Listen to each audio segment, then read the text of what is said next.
Hello and welcome to PE Buddy. Mr. D here. Today we're going to have a look at protein.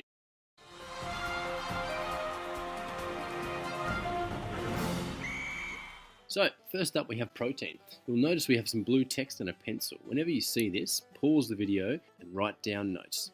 This will help you later on. So protein. The main function of protein is repair and growth of the body.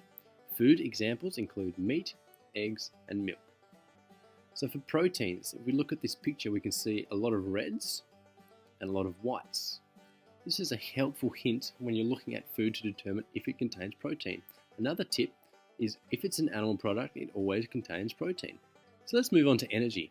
So each macronutrient provides a different amount of energy per gram. These are measured in kilojoules in places like Australia or calories in many other countries around the world. In this diagram, it shows us that chemical energy in the form of carbohydrates, fats and proteins comes into our body. This is what provides energy for movement and existence. So again, we have blue text and a pencil, so write these down. Protein provides 17 kilojoules per gram. If we go on to the calories, both protein and carbs are 4 calories per gram each. So what does this mean in the context of our daily food intake? So here's the healthy eating pyramid. So take note of where and how much of each macronutrient is recommended for each day.